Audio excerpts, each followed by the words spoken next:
What is up, everybody? It is the Spread Zone. Welcome back. The show with one job: to make you, our listener, money. My name is Riz. With me, as always, Tim McKernan, Anthony Stalter. We are recording this Wednesday, May the 20th, 2026 at noon Central. So if a line moves by the time you're listening, that's not us. That's the market doing market things. No, market moves. The podcast is sponsored by FanDuel. All lines are through FanDuel. Odds change. Always confirm in the app before you bet.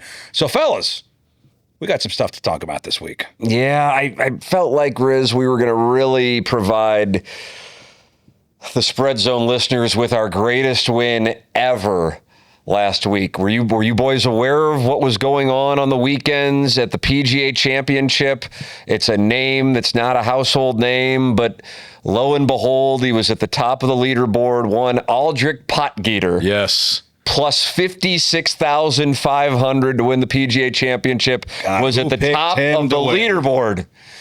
And then he folded up like a cheap tent and did not carry on. I also was on Alex Smalley, and he actually was at the top of the leaderboard and on the final pairing, although I'm not sure if that was a Spread Zone comment or not, but I know I brought up Potgieter just because his name's so unique. We were both on Cam Young. He was lurking, but he never got in the mix. It was a random tournament, and the thing that I got to go, I blew it, but a lot of my fellow golf nerds did as well. We thought that thing was going to be like a 20 under par winning score, and as the way they set that course up in Philadelphia with the pins, it wound up being really difficult, more like a U.S. Open. And Aaron Rai, who you could have given me probably 50 names, and I'm not sure I would have given you Aaron Rai. Aaron Rai wound up winning, and fairly comfortably when it was all said and done on Sunday. What was the final? He was 9 under, which means his final score was 271. The over-under was 267.5. So that was the play that I loved the most. Didn't win that. Aldrich Potgieter was the long shot play. He was in the mix, and Cam Young was also in the mix, but never really threatened, unlike Potgieter. So maybe once a 4 years, you'll have somebody that you never saw coming win a major championship. And in this case, Aaron Rai would fall into that category. So no profit from the golf department of the Spread Zone last week. I got to bounce back this week. Well, we'll talk about the CJ Cup Byron Nelson at TPC Craig Ranch. We'll talk about the Indy 500, which is coming up this weekend, and NHL NBA Conference Finals. I do want to bring up one thing. I told you last week, do not bet on the Ronda Rousey, Gina Carano fight. Right when I watched that happen, I thought about you and what you said on the Spread Zone. I said, who knows what's going to happen with this thing. And what, Rousey was minus 600 or something like that, right? 690, I think.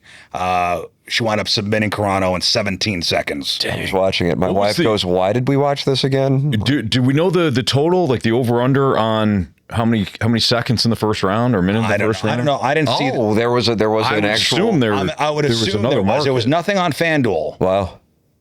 Like how quick it would go. Yeah, it was either, you could bet, submit, you could bet TKO, you could bet by points, you could bet, what round it was going to happen in. It was just one of those fights that was way too unpredictable. I was in the parking lot at the Hollywood Casino Amphitheater in Maryland Heights, Missouri. And what were you doing out there? Yeah, I was watching Netflix on my phone in my car after the concert that I attended. You weren't out there very long. No. And I had a buddy, had it on, and boom, that was it. And Turned it on, and it was 17 seconds later, it was over. It truly could have actually been somewhat substantially less than that. When she initially reached to grab for the armbar, she missed.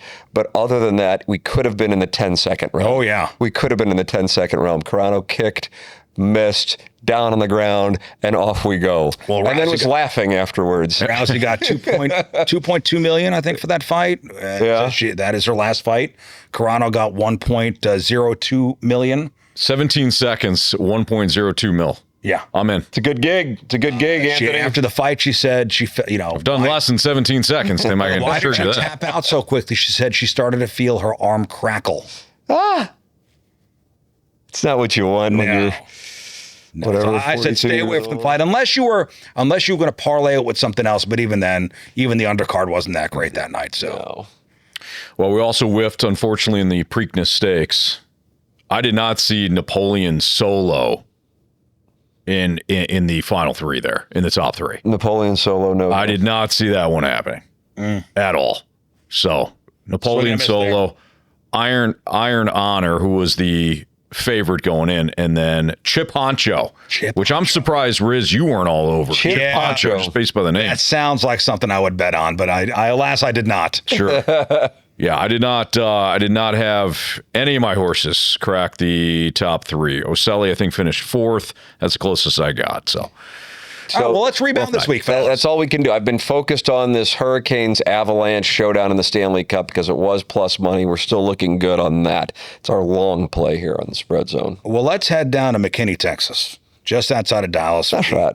The CJ Cup Byron Nelson at TPC Craig Ranch. First round starts tomorrow.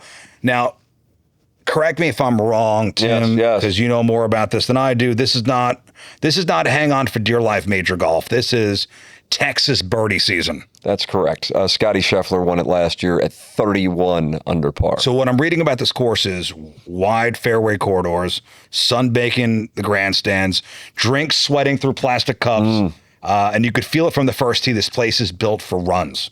Like somebody is going to go low, and when it's a birdie fest, you don't need perfection. You need firepower. Yeah, I like that. Last year, Scottie Scheffler was able to handle the field by 8 strokes.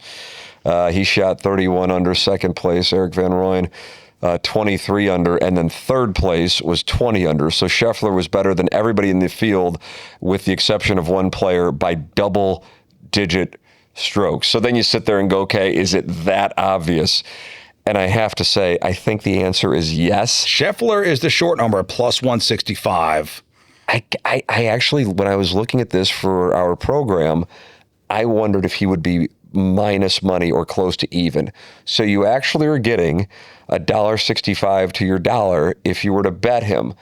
And I think that's the right play. I mean, I know it sounds ridiculous. I think for those who are observing it and going, well, Scheffler's not having a great year. He finished second in the Masters, then he finished second at the RBC Heritage, and then he finished second at the Cadillac.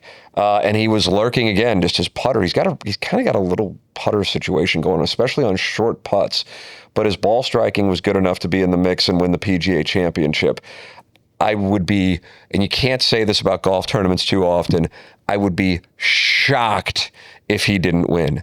Shocked if he didn't win. So therefore, the fact that you're getting plus money, albeit super short odds when you're talking about a field of 100 golfers, I still think it's worth it. I know it's so square and chalky that I hate to do it, but that's the play, and you're getting plus money on it. He's in a different world. Plus, the field is so weak for this event because they had 2 signature events and then the PGA Championship. So almost everybody is taking this week off, and it looks more like a Korn Ferry Tour event than a PGA Tour event. You know, you are the expert when it comes to, you know, the golf stuff, and Anthony and I could attest to that. And I try to keep up. I try to do my research. There was one name in the articles I've read about. What do you got? I'd be curious what they're saying. That keeps coming up and up again. It's a Texas event, and it's a Texas bomber. Pierceson Coody. God, that was my name. So help me. That was the other name I was going to go with. I really like Pierceson Coody. Pierceson Coody is a bomber, and he also was in the mix last year at this event. He finished top 25. I know that sounds like, well, how great is that? But he was 6 strokes away from being tied for third. So in a spread of strokes that is wide at this tournament because it is a birdie festival. Pierceson Coody is a high ceiling play. Do I expect him to be able to beat Scheffler? Absolutely not. But at plus 4,000, Pierceson Coody was the other name that Spieth, he just isn't. It just isn't there. He can't put all facets of his game together. On the rare week where he putts well, then he has issues with his ball striking. Siwoo Kim's had a good year. He's second to Scheffler at plus 1,500. I suppose if there was one that's a name that would be recognizable that you go, God, why is he playing? It's Koepka. And that's because Koepka is still in the process of earning back his points from being at LIV. And so he's playing. I just don't know if his motivation will be there and if a birdie fest matches his style of game. 2,500. He's at plus 2,500. That's the recognizable name. Otherwise, this is the Scottie Scheffler fest, and I really do think it's worth it to put the money on him, even though I realize it's plus 165, which has got to be the shortest odds for somebody to win a golf tournament that I have seen since I've been monitoring in this, and you're going back years. You might have to go back to like the Tiger Woods pre-Thanksgiving golf club to my car era to find shorter odds on a golfer to win a tournament than Scottie Scheffler at what is hovering around even money. Tell me what you think about this play. Blades Brown, a top tenner. Wizard. Top 10 at plus Future 650. star. And then the Japanese golfer, is it Ryo Hitsune? I've heard two different pronunciations on, he's played well too. Hisatune. Hitsune? He has played. I don't want to offend really well. Yeah, no. I think you're playing this right. A lot of his fans tune into the spread zone. Yes. Families also listening. a top 10 or a plus 380. He's played really well. This is the kind of week where I wouldn't bet anybody else other than Scheffler, or if you want the dart on Coody at plus 4,000 to win it. But if you want to get odds on top 10s, you can find randoms and get paid off on this thing. Like going through last year's, how many names do people recognize? You recognize Spieth and Sam Burns, but Eric Van Rooyen, Sam Stevens, Mark Hubbard, Takomi Kanaya, Will Gordon, Eric Cole, Kurt Kitayama, Adam Schenk, Ricky Castillo. That's your top 10 from last year. Point being, you can get paid off on somebody not winning, but just getting into the top 10 at this tournament. That is where I would make my play. I really would bet Scheffler, though. I think it is a sweat-free play on plus money, and that is so rare. I think the moniker is he's not playing well right now, but he just hasn't been able to win. He's finished in second place. That doesn't mean you're playing poorly. To finish second in 3 straight events is incredible, especially when they're signature events and one's the Masters. Anthony? I'm following Tim as always here. I'm knee deep in NHL conference finals and NBA conference finals. So Tim has been a mastermind when it comes to the golf stuff. So I highly recommend our listeners continue to follow Tim. If he throws out a name, check the secondary markets too. Yeah. Head-to-head matchups, things like that. Yeah, the Pierceson Coody play could be play on Give that. me 3 good plays. Well, Scottie Scheffler to win is I like Pierceson Coody as far as if you wanted to fire a bullet on a long shot to win, but that would be a very small wager. As far as this actual event goes, I like betting top 10s because that's where I think you can get some value. So I'll give you some names for the top 10s. We'll go to Coody. Pierceson Coody is plus 380. I really like that. I think that another one that I like is Sung J M. He was out for a while. He's back, and he's played really well at some events, plus 470. He was lurking at the Masters early on. And then Max Grazerman is plus 500. He was lurking last week as well. He is a really solid player. I recognize he's not a household name, but you get 5-1 on him. Those would be my recommended plays, but they're not to win. They're to top 10. All right. That's our plays for the CJ Cup Byron Nelson. That's right. Texas way. Let's take a break. We fire up the engines for Indy next. Spread Zone presented by FanDuel. All right, welcome back to the Spread Zone presented by FanDuel Sportsbook. As always, now we go to church, guys. Going to church. Indy Motor Speedway, the 110th running of the Indianapolis 500. It is Sunday. It is 2.5 miles of asphalt and history, 200 laps. The sound is not loud. It's physical. It hits you in the chest. You guys been doing IndyCar race before? No, I've been to NASCAR. This is different. Indy, completely different. I look forward to going to a race one day, though, because these things fly. We have Indy this weekend. I think in 2 weeks here in St. Louis. We have the Bommarito Automotive 500. Yeah. Which I was the Grand Marshal last year. That's right. Oh, yeah. Yeah, got to do the hot lap. How was that? It was great. Yeah. It was great. I had a really good time. I love Indy cars. My dad was an open wheel. Oh, is that not only driver, but enthusiast. So kind of brings me back to my childhood. All right. Tim, we just learned something today. Yeah. I did not know that. Learned something about your co-host have you here on the done Spread Zone. Have you done like the ride along for any of these? Oh yeah, I did a ride along last year. I drove my own NASCAR. Nice. Did the Richard Petty driving school. I love racing. They're fun. Love it. I did one at Atlanta Motor Speedway, and it was, at the time, he was a rookie, but it was with Brad Keselowski. And it's great. It's amazing how close they get to the wall at such a top speed. Yeah, you got to trust the tires. Holy smokes. You got to trust the tires. Well, break it all down for us, Riz. I'm looking forward to this. So, I mean, you got the Indy 500. You also got the Coca-Cola 600. So you got some drivers doing the double. They'll go from Indy and they'll do NASCAR later that evening. But we're just going to focus on Indy. Green flag scheduled for 12:45 p.m. Eastern, 11:45 a.m. Central. And the betting angle is simple here. This is not a normal race. This is strategy. This is pit cycles. This is cautions. This is clean air. One final restart that could turn a perfect day into heartbreak. So I'm keeping it clean. Again, all lines are through FanDuel. To win at plus 250, Alex Palou is my guy to win. Palou is the no mistakes profile. If FanDuel's number is still playable by the green flag, plus 250 is the number I'm going to throw down on. Also to win and maybe a top 3 Pato Award.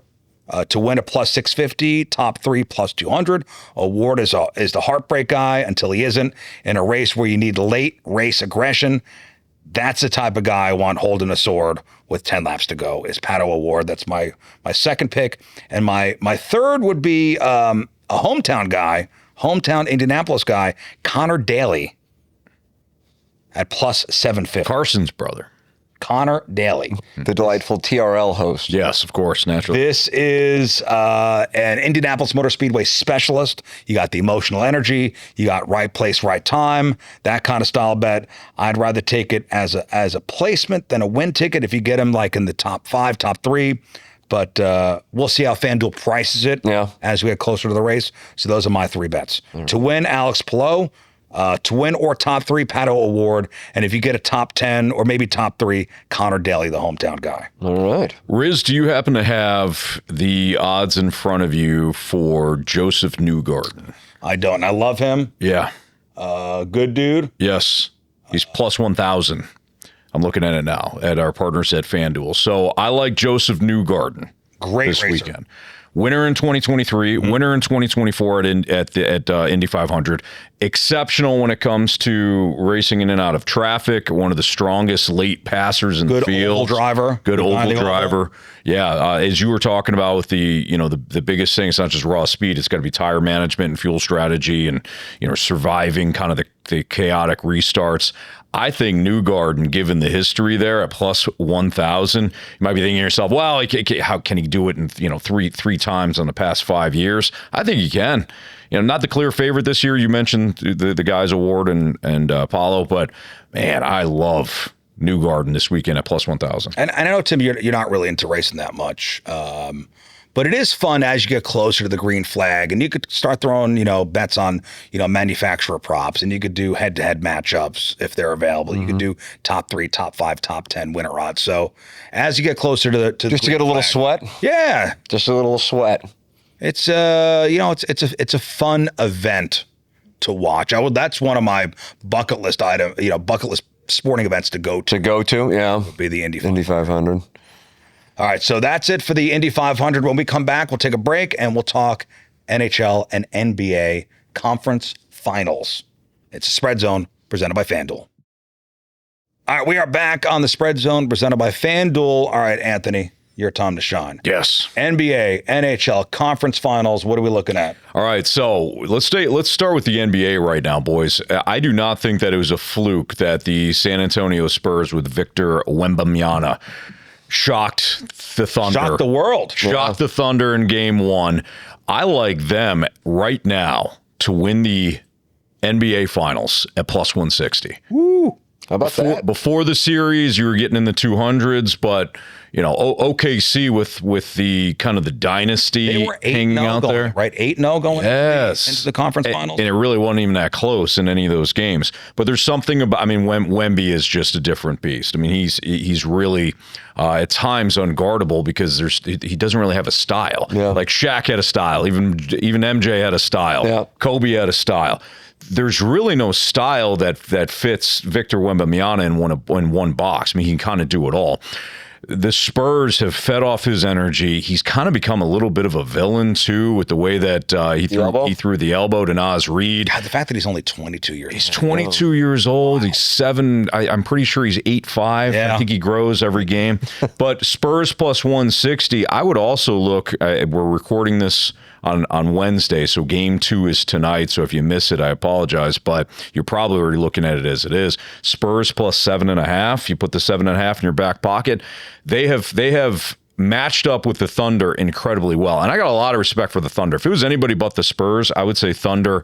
Look for them to win in a sweep or maybe a gentleman's sweep. But this Spurs team has given. The Thunder it sounded like at one point they were already planning the parade down at OKC. Yeah, well, the culture is outstanding there with the way Sam Presti has built that franchise. The Thunder are incredibly impressive. I think they have met the one team that gives them a lot of issues. And not to shortchange the other side with the Eastern Conference, but the Knicks and Cavs, I do not think match up with the Spurs or the Thunder. Yeah. What do you like about that series? Knicks come back from 22 points on Tuesday night to take game 1. They're not going to be able to keep Jalen Brunson in check. It's a bad matchup. I thought that going in. I was a little surprised that Cleveland was able to get the lead like they did.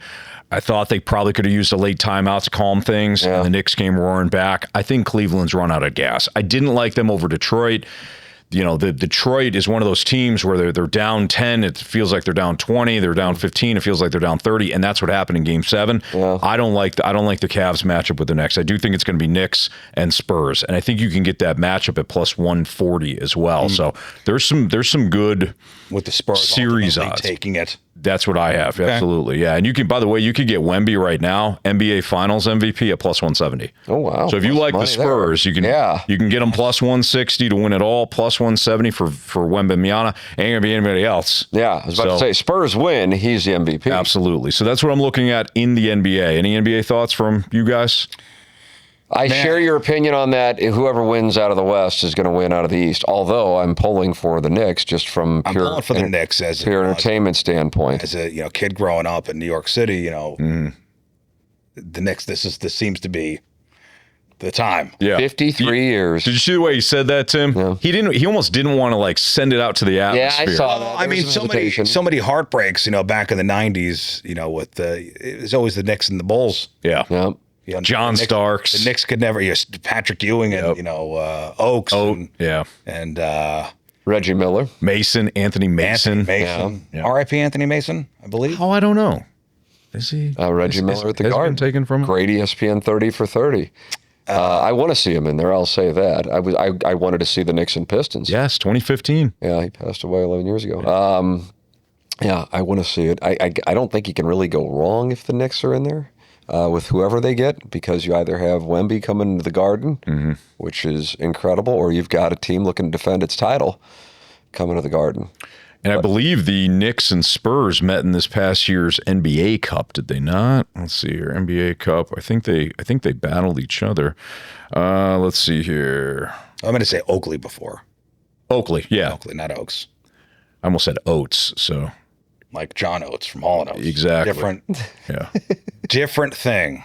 All right, so moving over to the NHL. God, how bad do you feel for the people of Buffalo? Oh, jeez. Brutal.